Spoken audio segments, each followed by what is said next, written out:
Saudi अरब रेगिस्तान में 170 kilometre लंबी लाइन क्यों बना रहा है? जी हाँ दोस्तों, सऊदी एक ऐसा शहर बना रहा है जो स्पेस से देखने में एक लाइन की तरह लगेगा। यहाँ उड़ने वाली गाड़ियाँ होंगी, काम करते रोबोट्स होंगे, यहाँ न तो कोई सड़क होगी और न ही कोई ट्रैफिक। पर आखिर ऐसा शहर बनाने के पीछे का कारण क्या है? और क्या सऊदी सच में दी लायन सिटी नाम के इस इको फ्रेंडली प्रोजेक्ट को पूरी तरह से करने में सफल हो पाएगा या नहीं? क्योंकि इससे पहले भी कई देशों ने ऐसा शहर बनाने की कोशिश की थी, पर अफसोस वो नाकाम रहे। सऊदी अरब एक शहर नहीं बल्कि जन्नत है और आप इस बात को मानते जरूर होंगे। अब सऊदी अरब कुछ नया, और ये सब तो आपको पता ही होगा कि सऊदी अरब के खानदान की दौलत का ज्यादातर हिस्सा यहाँ से निकलने वाले ऑयल की बदौलत मिला है। इससे पहले सऊदी सिर्फ टूरिज्म पे डिपेंड था, लेकिन 1938 में यहाँ पहली बार तेल पाया गया, जिसके बाद देखते ही देखते पूरे सऊदी किंगडम का नक्शा ही बदल गया। आज सऊदी अमेरिका के बाद दुनिया का दूसरा सबसे बड़ा ऑयल प्रोड्यूसर है, जो सिर्फ एक दिन में 1 करोड़ बैरल से भी ज्यादा ऑयल प्रोड्यूस करके 85 कंट्रीज को सेल करता है। बुरी खबर यह है कि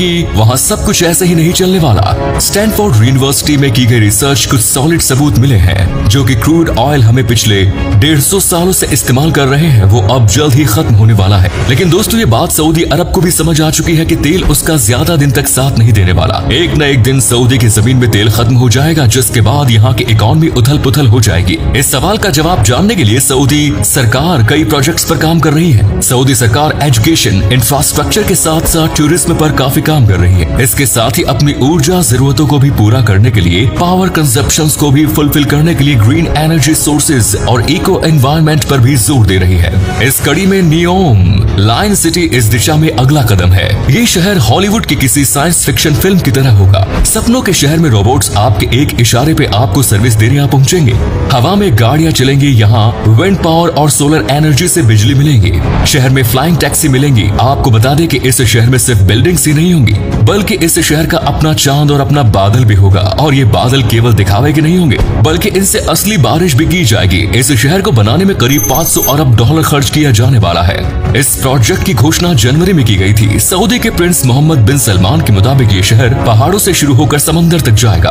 170 किलोमीटर लंबा ये शहर सऊदी अरब के पहाड़ी इलाके से लेकर लाल सागर तक फैला होगा। इस शहर में 10 लाख लोग रह सकेंगे और यहाँ प्रदूषण का नामो निशान नहीं होगा। ये शहर पूरी तरह इको फ्रेंडली होगा। आपको जानकर हैरानी होगी कि इस शहर को एक लाइन में बनाया जाएगा। आपको यहाँ 5 मिनट की दूरी पर हॉस्पिटल, स्कूल और पार्क जैसी सभी सुविधाएं मिल जाएंगी। यहाँ एक भी पर्सनल गाड़ियां नहीं चलेंगी। यहाँ सबको पब्लिक ट्रांसपोर्ट से ही ट्रैवल करना होगा। यहाँ पब्लिक के ट्रैवल करने के लिए आम टैक्सीज नहीं, बल्कि बिजली से चलने वाली बुलेट ट्रेन होंगी, जो पलक झपकते ही आपको एक जगह से दूसरी जगह आसानी से पहुंचा देंगी। इससे सबसे लंबी यात्रा करने में भी 20 मिनट से ज्यादा समय नहीं लगेगा। 10 वर्ग किलोमीटर के शहर नियोम का पहला हिस्सा होगा नियोम शहर। नियोम शहर को सऊदी अरब के जॉर्डन और मिस्र देश के साथ लगने वाली सीमा पर बसाया जा रहा है। ऐसा अनुमान है कि साल 2024 तक इस शहर में लोगों को बसाया जाने लगेगा।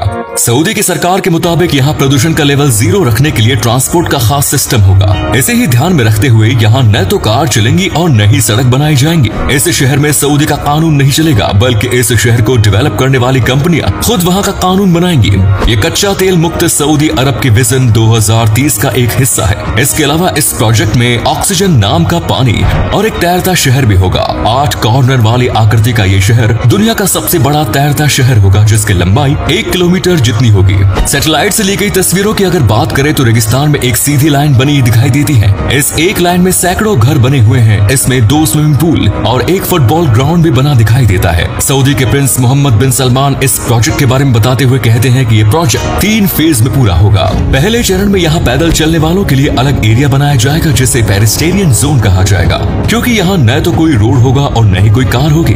यहाँ कई हरियाली से भरपूर पार्क बनाने की भी योजना है, जहाँ आकर लोग फिजिकल एक्टिविटी कर सकेंगे। इससे उन्हें पैदल चलने की भी प्रेरणा मिलेगी। दूसरे चरण में कमर्शियल स्पेस और दुकानें बनाई जाएंगी और तीसरे चरण में जो काम होगा उसे हम इस प्रोजेक्ट की रीढ़ की हड्डी भी कह सकते हैं। ये वो जगह होगी जहाँ से ट्रांसपोर्ट मीडियम से सामान और नागरिकों को एक जगह से दूसरी जगह ले जाया जाएगा। ये ट्रांसपोर्ट लाइन सिटी के अलग अलग मॉडल्स को आपस में कनेक्ट करेगी, जिसकी वजह से ट्रांसपोर्ट का सारा काम एक लाइन के माध्यम से होगा। सऊदी अरब की इस सिटी का निर्माण इंडस्ट्रियल रिवॉल्यूशन के बाद बसाई गई दूसरी सभी सिटीज से अलग है, क्योंकि यहाँ फैक्ट्री और मशीनों से ज्यादा महत्व इंसानों को दिया जाएगा। इसके निर्माण में पर्यावरण को किसी भी तरह का नुकसान नहीं पहुँचाया जाएगा और जब ये शहर बनकर तैयार हो जाएगा तब ये कार्बन एमिशन से मुक्त होगा। प्रिंस सलमान के मुताबिक ये शहर एक फ्यूचर सिटी होगी, जहाँ आकर आपको ऐसा लगेगा जैसे आप अपने प्रेजेंट समय से बहुत आगे आ गए हैं। दोस्तों, ये सब सुनने में बहुत अच्छा लगता है, लेकिन बात यह है कि क्या सच में इको फ्रेंडली सिटी बनाई जा सकती है? क्योंकि इससे पहले भी कई देश इको फ्रेंडली देश बनाने का दावा कर चुके हैं, लेकिन आज तक किसी भी देश को इस चीज में कामयाबी नहीं मिली। ऐसे में सऊदी अरब की राह भी आसान नहीं दिखाई देती, क्योंकि यहाँ भी कई सवालों के जवाब बाकी है। ये पूरा शहर एक सीधी लाइन में बनेगा, इस वजह से अपने आसपास की जमीन से कट जाएगा, समुद्र से इसकी दूरी अधिक हो जाएगी। भले ही स्पेस से दिखने में ये सीधा लाइन में बना शहर बहुत अमेजिंग लगता हो, लेकिन हकीकत में ये थोड़ा अजीब होगा। इस जगह से दूसरी जगह की दूरी काफी ज्यादा बढ़ जाएगी, और भले ही इस सिटी के लिए कितनी भी प्लानिंग क्यों न की गई हो, पर ग्राउंड लेवल पर इसे साकार करना किसी सपने जैसा लगता है।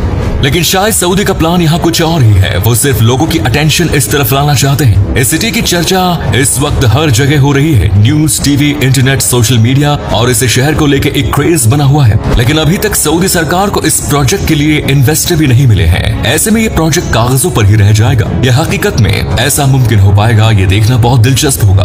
आपको बता दो कि लीनियर सिटी बनाने का यह प्लान कोई नया नहीं है। स्पेन के एक सिटी प्लानर ने 1880 में ही लीनियर सिटी का आइडिया दे दिया था। इसको बनाने के पीछे उनका मकसद ये था कि सिटी में सड़क बनाने की जरूरत नहीं पड़ेगी, पर आज तक कोई भी कामयाब नहीं हुआ है। अब देखते हैं सऊदी अरब ये करने में सफल हो पाएगा या नहीं।